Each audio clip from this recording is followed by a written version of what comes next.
ಶಿಕ್ಷಣ ಸಂಸ್ಥೆಯೊಂದರ ಮುಖ್ಯಸ್ಥ, ಸಹ ಶಿಕ್ಷಕರು ಮತ್ತು ವಿದ್ಯಾರ್ಥಿಗಳ ಮಾರ್ಗದರ್ಶಕರಾಗುವ ಮತ್ತು ನಾಯಕತ್ವದ ಗುರುತರ ಜವಾಬ್ದಾರಿಯನ್ನ ಹೊಂದಿರಬೇಕಾಗುತ್ತೆ ಅಂತ ಸೋಮವಾರಪೇಟೆ ಕ್ಷೇತ್ರ ಶಿಕ್ಷಣಾಧಿಕಾರಿ ಕೃಷ್ಣಪ್ಪ ಅವರು ಅಭಿಪ್ರಾಯಪಟ್ಟಿದ್ದಾರೆ. 27 ವರ್ಷಗಳ ಕಾಲ ಸೇವೆ ಸಲ್ಲಿಸಿ ವಯೋನಿವೃತ್ತಿ ಹೊಂದಿದ ಶನಿವಾರ ಸಂತೆ ಶ್ರೀ ವಿಘ್ನೇಶ್ವರ ಬಾಲಕಿಯರ ಪ್ರೌಢಶಾಲಾ ವಿಭಾಗ ಮತ್ತು ಪದವಿ ಪೂರ್ವ ಕಾಲೇಜಿನ ಪ್ರಾಂಶುಪಾಲ ಟಿಪಿ ಶಿವಪ್ರಕಾಶ್ ಅವರಿಗೆ ವಿದ್ಯಾಸಂಸ್ಥೆ ವತಿಯಿಂದ ಹಮ್ಮಿಕೊಂಡಿದ್ದ ಬೀಳ್ಕೊಡುಗೆ ಸಮಾರಂಭದಲ್ಲಿ ಪಾಲ್ಗೊಂಡು ಮಾತನಾಡಿದರು. ಶಾಲಾ ಕಾಲೇಜಿನ ಮುಖ್ಯ ಶಿಕ್ಷಕನೊಬ್ಬ ವಿದ್ಯಾಸಂಸ್ಥೆಯ ಅಭಿವೃದ್ಧಿಯ ಜೊತೆಗೆ ಪಾಠ ಪ್ರವಚನ ಬೋಧಿಸುವುದರ ಜೊತೆಯಲ್ಲಿ ಸಹ ಶಿಕ್ಷಕರಿಗೆ ಮತ್ತು ವಿದ್ಯಾರ್ಥಿಗಳಿಗೆ ಸದಾ ಮಾರ್ಗದರ್ಶನ ಸಲಹೆಗಳನ್ನು ನೀಡುತ್ತಾ ಅವರಿಂದ ಶಾಲೆಯ ಅಭಿವೃದ್ಧಿಗಾಗಿ ಸೆಳೆದುಕೊಳ್ಳುವ ಚೈತನ್ಯವನ್ನು ಹೊಂದಿರಬೇಕೆಂದರು. ಶಿವಪ್ರಕಾಶ್ ಅವರು ಸೇವಾ ಅವಧಿಯಲ್ಲಿ ಅತ್ಯುತ್ತಮವಾಗಿ ಕಾರ್ಯನಿರ್ವಹಿಸಿ ವಿದ್ಯಾಸಂಸ್ಥೆಯ ಎಲ್ಲ ರೀತಿಯ ಅಭಿವೃದ್ಧಿಗೆ ಕಾರಣಕರ್ತರಾಗಿದ್ದಾರೆ ಎಂದು ಶ್ಲಾಘಿಸಿದರು. ಶಿಕ್ಷಕರು ಮಾನವ ಸಂಪನ್ಮೂಲವನ್ನು ಸದ್ಬಳಕೆ ಮಾಡಿಕೊಂಡರೆ ಮಾತ್ರ ಶಿಕ್ಷಣ ಸಂಸ್ಥೆ ಏಳಿಗೆಯನ್ನ ಹೊಂದುತ್ತೆ. ಈ ನಿಟ್ಟಿನಲ್ಲಿ ಶಿವಪ್ರಕಾಶ್ ಅವರು ಇದನ್ನ ಸದ್ಬಳಕೆ ಮಾಡಿಕೊಂಡಿರುವುದರಿಂದ ಸದರಿ ಶಿಕ್ಷಣ ಸಂಸ್ಥೆಯು ಶೈಕ್ಷಣಿಕವಾಗಿ ಮತ್ತು ಎಲ್ಲ ರೀತಿಯಲ್ಲೂ ಅಭಿವೃದ್ಧಿ ಸಾಧಿಸಲು ಸಾಧ್ಯವಾಗಿದೆ ಎಂದರು.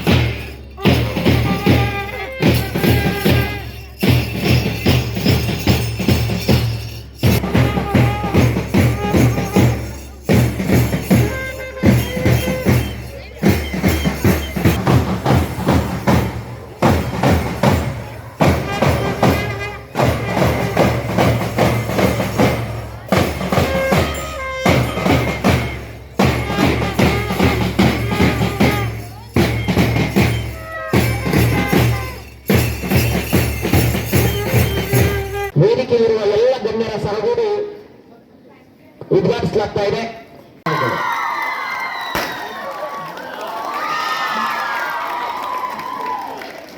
ಒಡಲು ತೊರೆಯುತ್ತಿಹರು, ಒಡನಾಡಿ ಆದವರು ಒಡಲು ತೊರೆಯುತ್ತಿಹರು, ಇಂದು ನಮ್ಮಿಂದ ಬೀಳ್ಕೊಂಡು ಹೋಗುತ್ತಿಹರು, ಇಂದು ನಮ್ಮಿಂದ ಬೀಳ್ಕೊಂಡು ಹೋಗುತ್ತಿಹರು.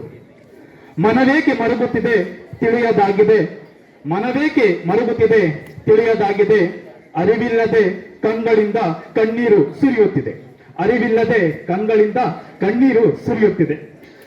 ಆಶ್ರಯ ನೀಡಿದ್ದರು ನಮಗೆಲ್ಲ, ಆಶ್ರಯ ನೀಡಿದ್ದರು ನಮಗೆಲ್ಲ ಆಲದ ಮರದಂತೆ ಅಗಲುತ್ತಿಹರು, ಇಂದು ಹಾಲುಣಿಸುವ ಕರುವು ಹಸುವು ತೊರೆದಂತೆ, ಅಗಲುತ್ತಿಹರು, ಇಂದು ಹಾಲುಣಿಸುವ ಕರುವು ಹಸುವು ತೊರೆದಂತೆ.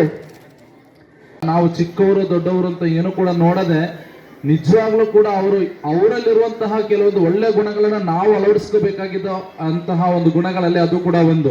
ನಾವು ಚಿಕ್ಕವರು ಅಂತಾನೆ ನೋಡದೆ ನಮ್ಮಿಂದಲೂ ಸಲಹೆಗಳನ್ನ ತಗೊಳ್ತಾ ಇದ್ರು.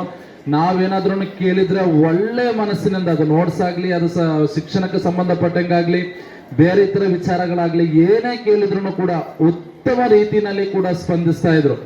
ಕೆಲವೊಮ್ಮೆ ಫೋನ್ ಮಾಡಿ ಯಾವ್ದಾದ್ರು ವಿಷಯಗಳನ್ನು ಡಿಸ್ಕಸ್ ಮಾಡುವಂತಹ ಸಂದರ್ಭದಲ್ಲಿ ಈ ತರ ಮಾಡೋಣ ಆ ತರ ಮಾಡೋಣ ಅಂತ ಹಲವಾರು ಸಲಹೆಗಳನ್ನ ಕೊಟ್ಟಿದ್ದು ಹಲವು ಸಂದರ್ಭದಲ್ಲೂ ಕೂಡ ನೆನಪಿನಲ್ಲಿ ಇನ್ನೂ ಕೂಡ ಅಚ್ಚಳಿಯದೆ ಉಳಿದಿರುವಂತಹ ಘಟನೆಗಳು. ಆರೋಗ್ಯ ಐಶ್ವರ್ಯ ಸಿಕ್ಲಿ, ನೀವು ಶಾಂತ ವ್ಯಕ್ತಿಗಳು ಅನ್ನೋದು ಗೊತ್ತು. ಖಂಡಿತವಾಗ್ಲೂ ಕೂಡ ನಾವು ಕೂಡ ಅಷ್ಟೇ ವ್ಯಗ್ರರಾಗಿ ಯಾವತ್ತೂ ಕೂಡ ವರ್ತನೆಯನ್ನ ನಿಮ್ಮೊಟ್ಟಿಗೆ ನಮ್ಮ ಯಾವುದೇ ಟೀಚರ್ಸು ಕೂಡ ನೀವು ಹೇಳಿದ ಯಾವ ಕೆಲಸವನ್ನೂ ಕೂಡ ನಾವು ಆಗಲ್ಲ ಅಂತ ಒಂದು ದಿನನೂ ಕೂಡ ಹೇಳಿದ್ದಿಲ್ಲ. ಆ ರೀತಿಯ ಸಹಕಾರವನ್ನು ನಾವು ಕೊಟ್ಟಿದ್ದೇವೆ. ನೀವು ಕೂಡ ಅಷ್ಟೇ ಸೌಮ್ಯ ಸ್ವಭಾವದಲ್ಲಿ ಇದ್ದು ನಿಮ್ಮ ಒಂದು ಸೇವೆಯನ್ನ ಈ ವಿದ್ಯಾಸಂಸ್ಥೆಯ ಏಳಿಗೆಗಾಗಿ ಮುಡುಪಾಗಿಟ್ಟಿದ್ದೀರಿ. ಮತ್ತೊಮ್ಮೆ ನಿಮ್ಮ ಮಗನಿಗೆ, ನಿಮ್ಮ ಪತ್ನಿಗೆ, ನಿಮಗೆ ಎಲ್ಲರಿಗೂ ಕೂಡ ಆ ಭಗವಂತ ಒಳ್ಳೆಯದನ್ನ ಮಾಡಲಿ ಅಂತ ಮನಸಾರೆ ನಿಮಗೆ ಆರೈಕೆಗಳನ್ನ ಸಲ್ಲಿಸ್ತಾ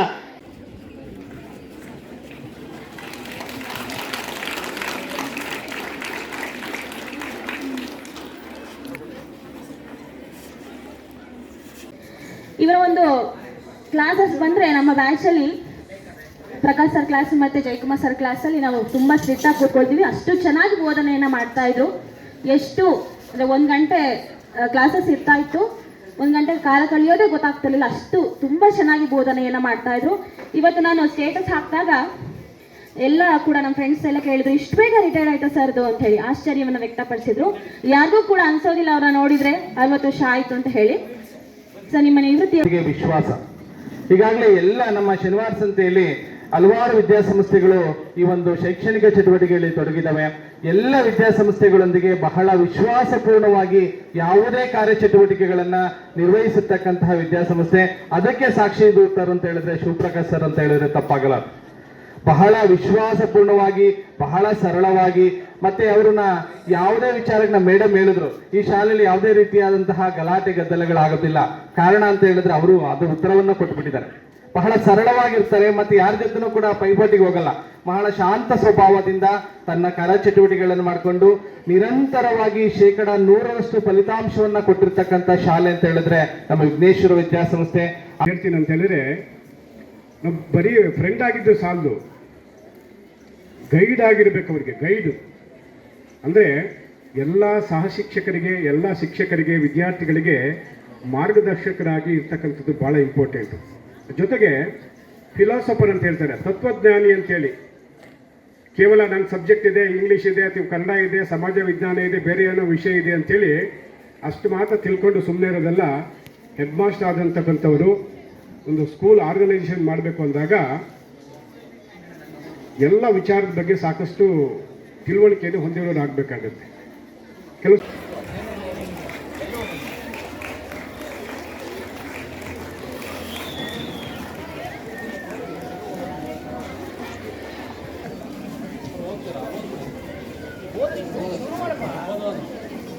ಟಿಪಿ ಶಿವಪ್ರಕಾಶ್ ಅವರ ಕಿರು ಪರಿಚಯ.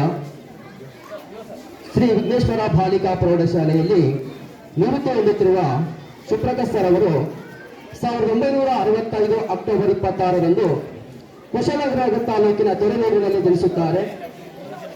ತಂದೆ ಪರ್ವತಪ್ಪ, ತಾಯಿ ಕಮಲಮ್ಮ.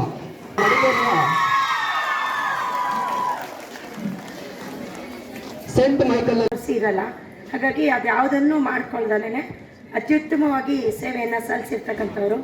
ಮತ್ತು ಇವಾಗ ಕೂತ್ ಮಾತಾಡುವಾಗ ಹೇಳ್ತಾ ಇದ್ರು, ನಿವೃತ್ತಿಯನ್ನು ಹೊಂದುತ್ತಾ ಇದ್ದೀನಿ ನಿಜ, ಆದರೆ ಮಕ್ಕಳ ಭವಿಷ್ಯವನ್ನು ಅರ್ಧಕ್ಕೆ ಬಿಟ್ಟು ಹೋಗಲ್ಲ. 10th ಮಕ್ಕಳೆಲ್ಲ ಇರೋದ್ರಿಂದ ಈ ವರ್ಷ ಕಂಪ್ಲೀಟ್ ಮಾಡ್ತೀನಿ ಅಂತ ಹೇಳಿದ್ರು. ಅದೊಂದು ಖುಷಿ. ಹಾಗಾಗಿ ನಿಮ್ಮ ಕಡೆಯಿಂದ ಬರಲಿ ಸರ್ಗೊಂದು ಚಪ್ಪಾಳೆ. ಅವರು ರಿಟೈರ್ಮೆಂಟ್ ಆಗಿದೆ, ನನಗೇನು ಇನ್ನು ನಾಳೆಯಿಂದ ನಾನು ಬರೋದು ಬೇಡ ಅನ್ನೋ ಥರ ತೀರ್ಮಾನ ತಗೋಬೋದಿತ್ತು. ಆದರೆ ನೋಡಿ, ಟೀಚರ್ಸ್ ಅಂದರೆ ಇದೆ.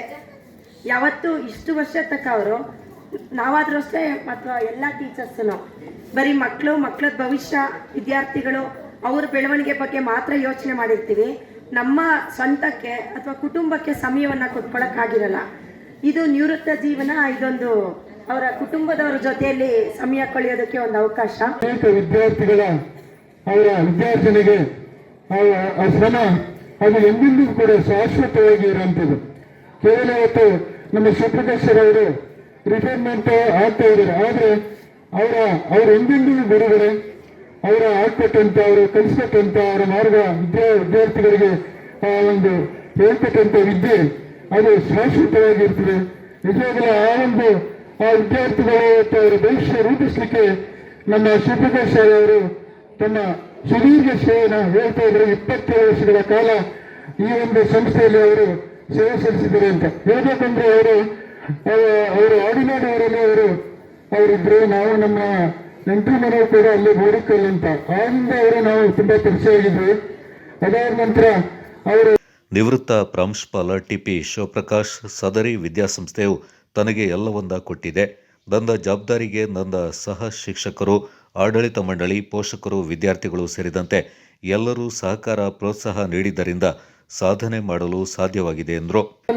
ಸಾರ್ಥಕವಾಗಿ ಮಾಡಬೇಕು ಎಂಬ ನಿಟ್ಟಿನಲ್ಲಿ ನಾನು ಅನ್ಕೊಂಡಿದ್ದೀನಿ. ಈಗಾಗಲೇ ನಿಮ್ಗಾಗಲೇ ಹೇಳಿದೆ, ಯಾಕೆಂದ್ರೆ ಇನ್ನು ಅರ್ಧ ವರ್ಷದವರೆಗೆ ನಾವು ಪಾಠಗಳನ್ನ ಮಾಡ್ಕೊಂಡು ಬಂದಿದ್ದೀನಿ. ಇನ್ನರ್ಧ ವರ್ಷ ಮಕ್ಕಳಿಗೆ ಕಷ್ಟ ಆಗ್ಬೋದೇನೋ, ಬೇರೆ ಯಾರಾದರೂ ಬಂದ್ರೆ ಹೊಸಬರು ನೀವು ಮಾಡ್ಕೊಡಿ ಅಂದಾಗ ನಾವು ಯಾವುದೇ ಸಂಬಳವನ್ನ, ಯಾಕಂದ್ರೆ ಇದುವರೆಗೂ 1 ಲಕ್ಷ ಸಂಬಳ ತಗೊಳ್ತಾ ಇದ್ವಿ, ನೆಕ್ಸ್ಟ್ ಮಂತಿಂದ ಇಲ್ಲ ನಮ್ಗೆ, ಆಯ್ತಾ. ಆದ್ರೂ ಕೂಡ ಕೊಡುವ ಕಡಿಮೆ ಒಂದು ವೇತನದಲ್ಲಿ ಮಕ್ಕಳಿಗೆ ಪ್ರೀತಿಪೂರ್ವಕವಾಗಿ ಪಾಠ ಮಾಡಬೇಕು ಅಂತ ನಾನು ಒಪ್ಕೊಂಡೆ. ಹಾಗಾಗಿ ನನಗೆ ಈ ವಿದ್ಯಾಸಂಸ್ಥೆ ಎಲ್ಲವನ್ನು ಕೊಟ್ಟಿದೆ. ನನ್ನ ಜೀವನ ಇಷ್ಟು ದೂರ ಸಾಗಿ ಬಂದಿದೆ ಅಂದಾಗ ನಾವು ತಿಳ್ಕೊಳ್ಬೇಕಾಗುತ್ತೆ, ನನಗೆಲ್ಲ ಒಂದು ಸಂಪತ್ತನ್ನ, ಸಂತೋಷವನ್ನ, ಸುಖವನ್ನ ಎಲ್ಲವನ್ನ ಈ ಸಂಸ್ಥೆ ನೀಡಿದೆ. ಇಲ್ಲಿಯ ಸಹ ಉದ್ಯೋಗಿಗಳು ನೀಡಿದ್ದಾರೆ. ನಮ್ಮ ಆಡಳಿತ ಮಂಡಳಿ ಅಂತೂ ನನಗೆ ತುಂಬಾ ಒಂದು ಪ್ರೋತ್ಸಾಹವನ್ನ ನೀಡಿದ್ದಾರೆ, ಮಾರ್ಗದರ್ಶನ ನೀಡಿದ್ದಾರೆ. ಆ ಎಲ್ಲ ನಿಟ್ಟಿನಲ್ಲಿ ಈ ಒಂದು ಸಂಸ್ಥೆ ಬೆಳೀತಾ ಇದೆ. ಒಬ್ಬನಿಂದಲೇ ಅಂತಲ್ಲ, ಇವೆಲ್ಲರ ಒಂದು ಸಹಕಾರ ಏನಿದೆ ಅದು ಅತ್ಯುತ್ತಮವಾಗಿ ಇದ್ದಿದ್ರಿಂದ ಈ ಒಂದು ಸಾಧನೆ ಮಾಡಲಿಕ್ಕೆ ಸಾಧ್ಯ ಆಗ್ತು ಅಂತ ನನ್ಗನ್ಸುತ್ತೆ. ವಿದ್ಯಾಸಂಸ್ಥೆಯ ಪ್ರಮುಖ ಕೃಷ್ಣರಾಜ್, ವಿದ್ಯಾಸಂಸ್ಥೆಯ ನಿರ್ದೇಶಕರು, ಹಂಗಾಂಬಿ ಪ್ರಾಂಶುಪಾಲೆ ಸುಚಿತ್ರ, ಗೋಲ್ಡನ್ ಸ್ಕೂಲ್ ಮುಖ್ಯ ಶಿಕ್ಷಕ ಷಣ್ಮುಖಯ್ಯ, ವಿವಿಧ ಶಾಲೆಯ ಮುಖ್ಯಸ್ಥರು ಈ ಸಂದರ್ಭ ಪಾಲ್ಗೊಂಡಿದ್ದರು.